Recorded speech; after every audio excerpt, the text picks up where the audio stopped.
दिवाली का त्योहार आने वाला है और ऐसे में पटाखों की बिक्री भी धड़ल्ले से हो रही है। हैदराबाद के सुल्तान बाजार एरिया में बड़ा हादसा हो गया। यहां एक अवैध पटाखे की दुकान में अचानक से आग लगने की वजह से हड़कंप मच गया। आग लगने से एक रेस्टोरेंट और जो आसपास कारें थी वो जलकर राख हो गई। दुकान के पास कोई सर्टिफिकेट नहीं था। ये आग इतनी भीषण थी कि दमकल विभाग को उस पर काबू पाने में कड़ी मशक्कत का सामना करना पड़ा। मौके की तस्वीरें भी आपके सामने, किस तरीके से अचानक से पटाखा फैक्ट्री में आग लगी और उसके बाद एक पटाखे में धमाका होता गया। लेकिन गनीमत ये रही कि समय रहते आग पर काबू पा लिया गया। मौके पर जो दमकल की गाड़ियां थी उन्हें सूचना दी गई, जिसके बाद आग पर काबू पा लिया गया। हालांकि इस आग ने अपनी चपेट में कई दुकानों को भी लिया और आसपास की जो गाड़ियां थी वो भी इस आग की चपेट में आ गई और बताया जा रहा है कि एक महिला इस हादसे में घायल हो गई है। अवैध रूप से पटाखों की दुकान चल रही थी, अचानक से इस पे आग लगी, जिसके कारण जो आसपास की दुकानें थी वो भी चपेट में आ गई। एक महिला आग में झुलस गई, जिसे निजी अस्पताल में इलाज के लिए भर्ती करवाया गया। हैदराबाद के सुल्तान बाजार एरिया में ये पटाखे की फैक्ट्री मौजूद थी, जहां अचानक से ये हादसा हुआ। तो ये उस वक्त की तस्वीरें हैं जब ये धमाका हुआ और आप तस्वीरों में देखिए किस तरीके से जब पटाखा फैक्ट्री में आग लगी, एक के बाद एक धमाका होता है, आसमान में धुएं का गुब्बार छा जाता है। ये 3 तस्वीरें आपके सामने। और आग पर काबू पाने के लिए जो दमकल की गाड़ियां थी उन्हें लगाया गया और कई गाड़ियों को कड़ी मशक्कत करनी पड़ी इस आग पर काबू पाने के लिए। हालांकि राहत की बात यह है कि आग पर काबू पा लिया गया।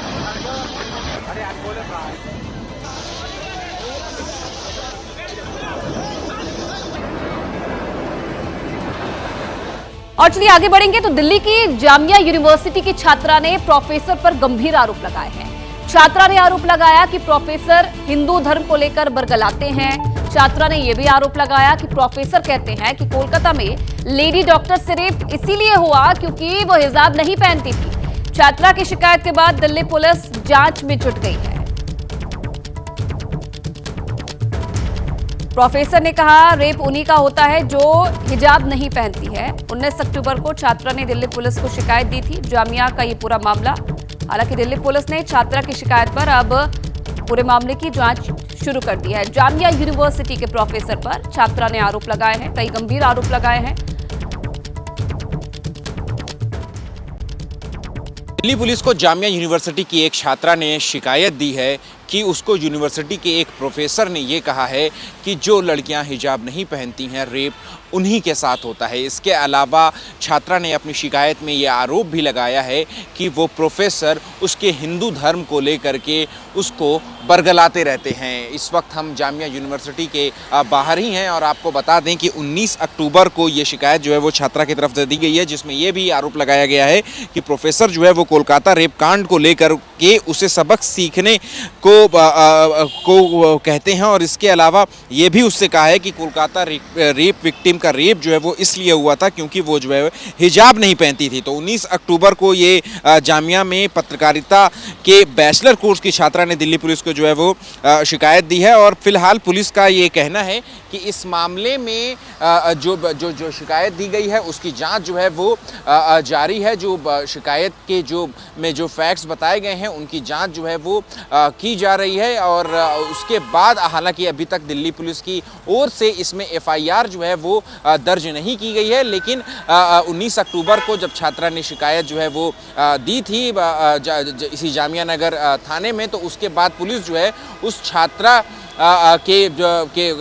के आरोप में जो फैक्ट्स हैं उसकी जांच जो है वो की जा रही है। इसके अलावा यूनिवर्सिटी प्रशासन का बयान भी जो है वो इस पूरे शिकायत को लेकर के जो पुलिस है उसने जो है वो दर्ज किया है। कैमरा पर्सन मेहरबान सिंह के साथ अहमद बिलाल, एबीपी न्यूज़, दिल्ली। तो दिल्ली में बदमाशों के हौसले बुलंद होते जा रहे हैं। ताजा मामला जामिया नगर इलाके से सामने आया है, जहां बाप बेटे ने एसएचओ के साथ मारपीट की है। जामिया नगर थाने के SHO Narpal Singh police staff के साथ पेट्रोलिंग कर रहे थे और तभी एक युवक बाइक के साइलेंसर से तेज आवाज निकालते हुए जा रहा था। उसे जब रोकने की कोशिश की गई तो उसने पहले तो बहस की और उसके बाद अपने पिता को फोन करके मौके पर बुला लिया। इसके बाद दोनों ने एसएचओ के साथ मारपीट की। हालांकि अब दोनों आरोपियों को पुलिस ने गिरफ्तार कर लिया है। तो बाइक पर साइलेंसर लगा था और तेज आवाज में जब ये युवक निकल रहा था तब एसएचओ ने इसे रोका और एसएचओ के साथ इस युवक की बहस हुई, जिसके बाद इसने अपने पिता को फोन करके बुलवा लिया और दोनों बाप बेटे ने एसएचओ के साथ मारपीट की और फिलहाल कार्रवाई करते हुए दोनों को गिरफ्तार कर लिया गया है। तो ये 3 तस्वीरें, पिता और बेटे पर आरोप लगा है, एसएचओ के साथ मारपीट का आरोप लगाया गया है और हालांकि दोनों आरोपियों को गिरफ्तार कर लिया गया है। दक्षिण पूर्वी दिल्ली के जामिया नगर इलाके में बाप बेटे की दबंगई सरेआम देखने को मिली, जहां पर बाप बेटे ने मिलकर के जामिया नगर थाने के एसएचओ को मुक्का मार दिया और इसके साथ ही एक हवलदार को भी घायल कर दिया। आपको बता दें कि कल रात एसएचओ जो है वो अपने स्टाफ के साथ गश्त पर थे और गश्त के दौरान इसी इलाके में उन्होंने एक मोटरसाइकिल की आवाज़ जो है वो सुनी, जिसमें कि मॉडिफाइड साइलेंसर लगा हुआ था। वो मोटरसाइकिल जो है वो इसी मेरे कैमरा पर्सन मेहरबान सिंह से मैं कहूँगा कि वो दिखाएं कि इसी रास्ते से जो है वो अंदर जाकिर नगर की तरफ जो है वो मोटरसाइकिल जा रही थी। तभी एसएचओ ने जो है वो अपने स्टाफ को इंस्ट्रक्शंस दिए कि इस मोटरसाइकिल को जो है वो रोका जाए और रोकने के बाद एसएचओ ने अपने स्टाफ को जो है वो निरीक्षण करने के लिए कहा बाइक का, और जब ये जांच में ये पुष्टि हो गई कि वो जो साइलेंसर है वो मॉडिफाइड किया गया है, इसके बाद एसएचओ ने जो है वो आगे की कार्रवाई करने के लिए कहा। तभी जो बाइक चालक वो जो बाइक सवार था 24 साल का आसिफ, उसने अपने पिता रियाजुद्दीन को जो है वो बुलाया और फिर उसके बाद जब आगे की कार्रवाई हो रही थी तभी जो बाप बेटे हैं उन्होंने जो है वो एसएचओ को पकड़ लिया और फिर जो 24 साल का आसिफ जो बाइक सवार था उसने एसएचओ की आंख के नीचे जो है वो मुक्का मार दिया और इसके अलावा एक कांस्टेबल भी जो है वो इस हाथापाई में जो है वो घायल हो गया, जिसके बाद एसएचओ और कांस्टेबल दोनों को जो है वो नज़दीक के अस्पताल में भर्ती कराया गया। फिलहाल दोनों आरोपी जो है वो पुलिस की गिरफ्त में है। कैमरा पर्सन मेहरबान सिंह के साथ अहमद बिलाल, एबीपी न्यूज़, दिल्ली। और अब खबर लखनऊ से है। लखनऊ के हजरतगंज में एक बार फिर से सड़क धंस गई है। प्रयाग नारायण रोड पर हुए गड्ढे में ट्रक का पहिया फंस गया, इसकी वजह से लंबा जाम लग गया। मौके पर पहुंची पुलिस ने गाड़ियों को डाइवर्ट करके जाम को खुलवाया। लोगों ने दावा किया कि काफी समय से ये सड़क खराब है। तो ये मौके की तस्वीरें भी आप देखिए। कुछ दिन पहले इलाके में सीवर लाइन की खुदाई हुई थी और तब से ही जो स्थानीय लोग थे वो बता रहे हैं कि काफी समय से सड़क खराब चल रही है, इस पर ध्यान नहीं दिया जा रहा और आज इस सड़क पर ये बड़ा गड्ढा हो गया। सरकारें गड्ढा मुक्ति के दावे अक्सर किया करती हैं, पर लखनऊ के पौष इलाके पराग नारायण रोड पर कुछ ऐसा हुआ जिसके बाद एसडीआरएफ को बुलाना पड़ा। मैं इस वक्त लखनऊ में पराग नारायण रोड पर मौजूद हूं और ये अपने आप में लखनऊ का बेहद ही पौष इलाका है, बेहद ही वीआईपी इलाका है। इसी गड्ढे में जो आप गड्ढा देख रहे हैं, इस गड्ढे में एक ट्रक जो कि चेन्नई से माल लेकर के लखनऊ आया था और वो जब अपना माल अनलोड कराने के लिए आगे बढ़ रहा था, उस दौरान इसी गड्ढे में फंसकर ये ट्रक जो है फंस गया था। ये सामने जो आप ट्रक देख रहे हैं ये HR 38 नंबर की गाड़ी है और ये चेन्नई से आ रही थी। जो इस ट्रक का ड्राइवर साइड का जो पीछे का पहिया था वो उसमें अचानक से धंस गया। कैसे क्या हुआ, उसके ड्राइवर हमारे साथ हैं। क्या नाम है भाई आपका? विकास। कितने बजे क्या ये हुआ था? मैं रात में 11:30 बजे यहाँ पहुँच चुका था और इस एरिया में गाड़ी खड़ी थी तो कुछ लोगों ने यहाँ पे आके बोला कि यहाँ पे मोड़ है, ये गाड़ी या तो पीछे ले जाओ या उस साइड में खड़ी कर लो। तो मैं उस साइड में गाड़ी को खड़ी कर लिया और आधा घंटे बाद गाड़ी का पहिया बैठने लग गया, अपने आप बैठ गया। अपने आप ही गाड़ी खड़ी थी, मैं खाना बनाने लग गया था, खाना बना रहा था। इतने में ये मकान मालिक आए, बोले भैया गाड़ी को आगे कर लो। जब तक पहिया थोड़ा सा बैठा हुआ था, जब मैंने गाड़ी को स्टार्ट किया, जैसे गियर बढ़ाया वैसे ही गाड़ी जैसी थोड़ी हिली, पूरा गाड़ी वहीं बैठ गई। और चलिए आगे बढ़ेंगे अब। तो देखिए, मुख्यमंत्री योगी आदित्यनाथ ने एक बयान दिया था, बटोगे तो कटोगे, और इस पर सियासत भी हो रही है और उनके इस बयान पर सपा नेता शिवपाल यादव ने जबरदस्त पलटवार किया है। मैनपुरी की करहल सीट पर होने वाले उपचुनाव के लिए प्रचार करने पहुंचे शिवपाल यादव ने कहा कि पीडीए ना तो बटेगा ना तो कटेगा और जो ऐसी बातें करेगा वो बाद में पिटेगा।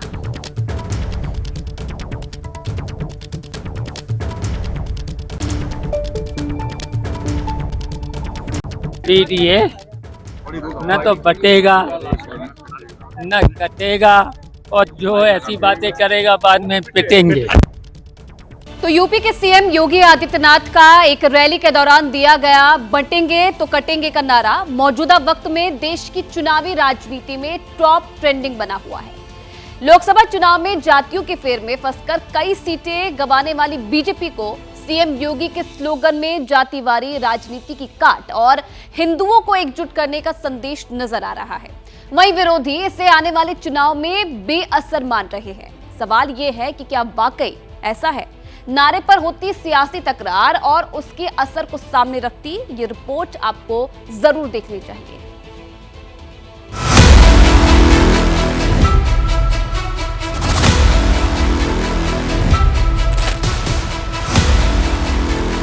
कटेंगे तो कटेंगे, एक रहेंगे तो नेक रहेंगे। ठीक 2 महीने पहले 26 अगस्त को आगरा में एक रैली के दौरान सीएम योगी आदित्यनाथ ने बंटेंगे तो कटेंगे की बात कही थी। सीएम योगी का ये बयान बांग्लादेश में हिंदुओं पर हो रहे अत्याचार को लेकर था, लेकिन 2 महीने बाद बंटेंगे तो कटेंगे का नारा देश की राजनीति का पारा कैसे बढ़ा रहा है, इसे चंद रोज पहले मुंबई में लगे पोस्टर से समझा जा सकता है।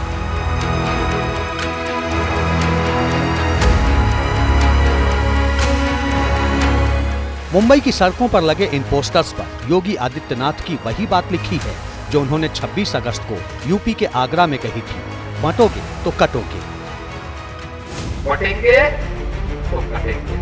आप देख रहे हैं ना, बांग्लादेश में देख रहे हो ना, वो गलतियां यहाँ नहीं होनी चाहिए। बटेंगे तो कटेंगे, एक रहेंगे तो नेक रहेंगे। अंधेरी वेस्टर्न एक्सप्रेस हाईवे, बांद्रा समेत मुंबई के कई इलाकों में ऐसे पोस्टर लगाए गए थे, जिनमें से कुछ जगहों पर सरकार ने पोस्टर तो हटवा लिए। और चलिए अब आगे बढ़ेंगे तो महाराष्ट्र में एनडीए और महाविकास आघाड़ी के बीच सीटों का बंटवारा नहीं हुआ है और ऐसे में संभव है कि आज सीट में बंटवारे का ऐलान हो जाएगा, लेकिन उम्मीदवारों का ऐलान जरूर हो गया है। ऐसे में आज सीट फॉर्मूले का ऐलान भी हो सकता है। सभी दलों के दिग्गज भी आज नामांकन दाखिल करेंगे, जिसमें सीएम शिंदे, अजीत पवार शामिल हैं और तमाम ऐसे बड़े नाम जो आज महाराष्ट्र में अपना नामांकन दाखिल करेंगे। अजीत पवार बारामती से अपना नामांकन दाखिल करेंगे। माहिम सीट से एमएनएस उम्मीदवार अमित ठाकरे को उम्मीदवार बनाया गया है। राज ठाकरे के बेटे हैं अमित ठाकरे, जिन्हें इस बार उम्मीदवार बनाया गया है। अब तक कितने उम्मीदवारों का ऐलान कर दिया है देखिए एनडीए ने। बीजेपी ने 121 उम्मीदवार, शिवसेना शिंदे गुट ने 65 और एनसीपी अजीत गुट ने 49 उम्मीदवारों का ऐलान कर दिया है। कुल उम्मीदवारों की घोषणा 235। अब एमवीए ने कितने उम्मीदवार घोषित कर दिए हैं। कांग्रेस ने 99 तक पहुंच गई है। शिवसेना यूबीटी 85 उम्मीदवार घोषित कर दिए हैं और एनसीपी एससीपी 67 उम्मीदवार घोषित कर दिए हैं। 260 कुल उम्मीदवार जो हैं उनकी घोषणा हो गई है। महाविकास आघाड़ी का ये आंकड़ा हम आपको बता रहे हैं। कांग्रेस 99 पे पहुंच गई, शिवसेना यूबीटी 85 और एनसीपी एससीपी 67 पर पहुंच चुकी है।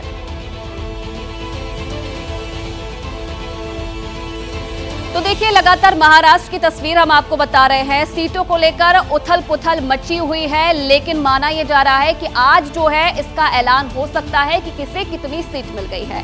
महाविकास आघाड़ी में मजबूत सीट पर संग्राम है, तो महायुति ने अब तक सीटों के बंटवारे का आधिकारिक ऐलान नहीं किया है। सहमति वाली सीटों पर उम्मीदवारों के नामों का ऐलान जारी है। जहां पेच फंसा है वहां समाधान के लिए बैठक भी हुई, लेकिन उसमें भी कुछ निकल नहीं पाया।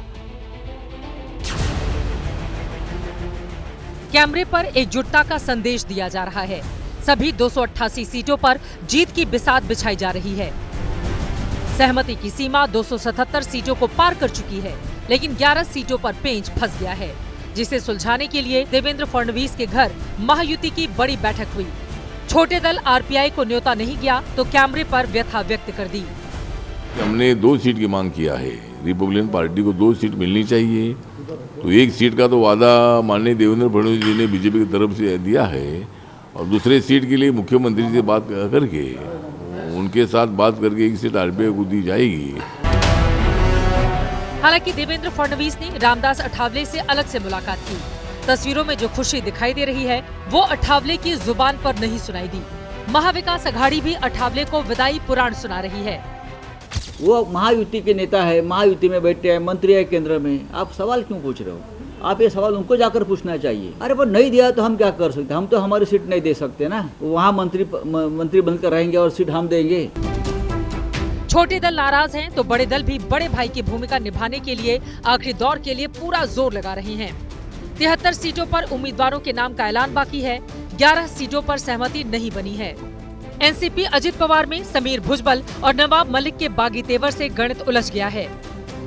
बताया जा रहा है डिप्टी सीएम देवेंद्र फडणवीस के घर बैठक में सभी मुद्दों पर बातचीत हुई। ज्यादातर सीटों पर सहमति बन गई है, लेकिन बागी गेम ना बिगाड़ दें, इसीलिए सस्पेंस बरकरार रखा गया है। सस्पेंस का साइड इफेक्ट अठावले की नाराजगी में भी दिखाई देता है। और देखिए अगली खबर भी महाराष्ट्र से ही जुड़ी हुई है। महाराष्ट्र में महाविकास आघाड़ी के सीट बंटवारे पर बड़ी खबर ये मिल रही है कि एमवीए की कुछ सीटों पर दोस्ताना मुकाबला हो सकता है। सूत्रीय जानकारी दे रहे हैं, मुंबई की 5 सीटों पर आमने सामने हो सकते हैं। वर्सोवा, बायकला, वडाला, बांद्रा ईस्ट समेत 5 सीटें शिवसेना, यूपीटी और कांग्रेस उम्मीदवार यहां पर आमने सामने हो सकते हैं। सोलापुर दक्षिण से कांग्रेस ने भी उम्मीदवार का ऐलान कर दिया है और रामटेक और मिराज पर फ्रेंडली फाइट के आसार जताए जा रहे हैं।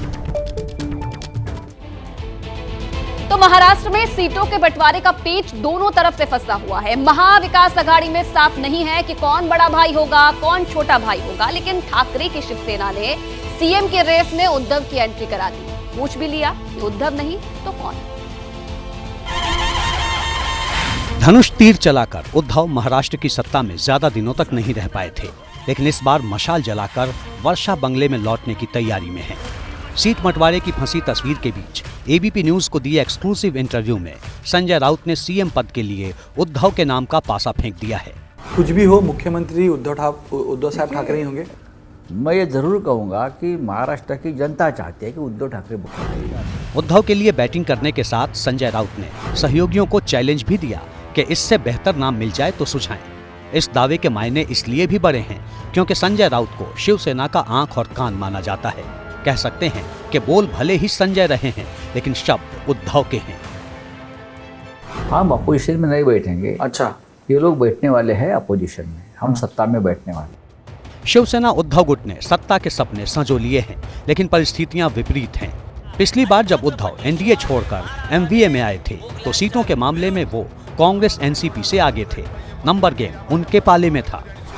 इस बार उद्धव ठाकरे आधी शिवसेना के साथ मैदान में हैं और सहयोगियों के साथ बराबर की सीट पर चुनाव लड़ रहे हैं। नतीजों में अगर कांग्रेस और शरद पवार की एनसीपी आगे निकल जाती है तो उद्धव ठाकरे की दावेदारी कमजोर पड़ सकती है। लोकसभा चुनाव के रिजल्ट देखकर अगर आपको बताएं तो उद्धव ठाकरे की पार्टी का जो स्ट्राइक रेट था वो कांग्रेस और एनसीपी के स्ट्राइक रेट से काफी कम था। शिवसेना में टूट का सहानुभूति फैक्टर लोकसभा चुनाव में बहुत काम नहीं आया।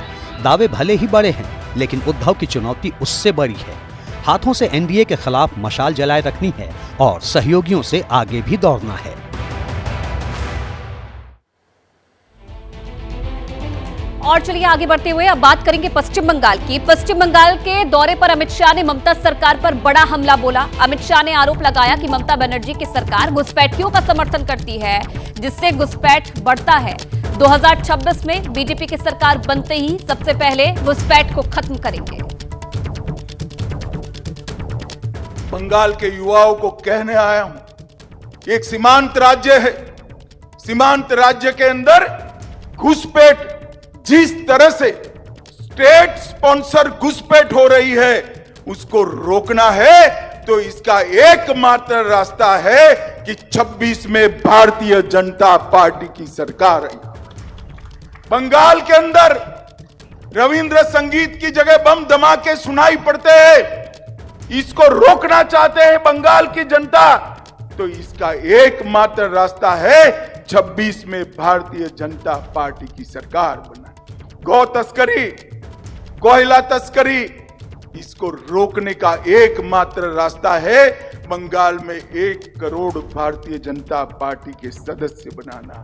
भ्रष्टाचार, नौकरी देने में भी भ्रष्टाचार, मनरेगा में भी भ्रष्टाचार, अनाज बांटने में भ्रष्टाचार, स्वास्थ्य की सेवाओं में भी भ्रष्टाचार, कट मनी का जो बोलबाला बंगाल में हुआ है उसको समाप्त करने का एकमात्र रास्ता है बंगाल में 26 में भारतीय जनता पार्टी की सरकार बनाना। यूपी के मुरादाबाद में दीपोत्सव में रोशनी, ड्रोन शो और आध्यात्मिकता का अनोखा संगम देखने को मिला। 600 ड्रोन ने आसमान में रामलीला दिखाई। मुरादाबाद में 8 चुनिंदा जगहों पर 5 लाख से ज्यादा दीपक भी जलाए गए। तो दीपावली नजदीक है और उससे पहले देश भर में किस तरीके की रौनक दिखाई दे रही है। यूपी के मुरादाबाद की तस्वीरें आप देखिए, जहां 600 ड्रोन के जरिए रामलीला दिखाई गई और साथ ही साथ 5 लाख से ज्यादा दीपक भी जलाए गए। लोगों में खुशी, उत्साह दीपावली के इस पर्व को लेकर। ये 2 तस्वीरें आप देखिए किस तरीके से दीपोत्सव मनाया जा रहा है। मुरादाबाद में 5 लाख दिए जलाए गए और 600 ड्रोन से रामलीला दिखाई गई। ये रामलीला का सजीव मंचन जो है मुरादाबाद वासियों को देखने को मिल रहा है। ये 600 ड्रोन्स हैं जो मुरादाबाद के आसमान में उड़ रहे हैं और लाइटों के ज़रिए रामलीला का मंचन जो है वो किया जा रहा है। मुरादाबाद के रेलवे स्टेडियम से इन ड्रोन्स ने टेक ऑफ किया और अब आसमान में भव्य तस्वीरों के ज़रिए रामलीला का मंचन जो है वो किया जा रहा है और मुरादाबाद के लोग पहली बार इसका आनंद ले रहे हैं। ये 600 ड्रोन्स हैं जो मुरादाबाद के आसमान में उड़ रहे हैं और रामलीला का मंचन कर रहे हैं। इसके अलावा लगभग 5 लाख दिए जो हैं वो भी शहर में जगह जगहों पर जलाए गए हैं। तो रामलीला का मंचन पहली बार मुरादाबाद के लोग आसमान में देख रहे हैं होता हुआ। ये मुरादाबाद नगर निगम की तरफ से आयोजन किया गया है और 600 ड्रोन्स के ज़रिए रामलीला का मंचन हो रहा है। आप देख सकते हैं कि जो पात्र हैं रामलीला के वो आसमान में दिखाई दे रहे हैं।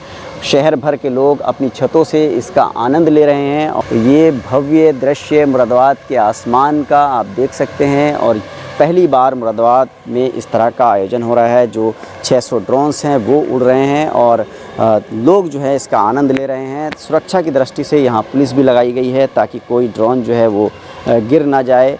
इसके लिए जो फायर ब्रिगेड के जवान हैं वो भी यहाँ पर मौके पर तैनात हैं और जगह जगह आयोजन किए गए हैं। रामलीला लोग देख रहे हैं अपनी छतों से और ख़ास तौर पर एक कार्यक्रम रखा गया है कंपनी बाग में जहाँ तमाम अधिकारी और जो स्कूल के बच्चे हैं वो हैं और तमाम रंगारंग कार्यक्रम के दौरान मुरादाबाद के आसमान पर इस तरह की तस्वीर आज लोगों को देखने के लिए मिल रही है।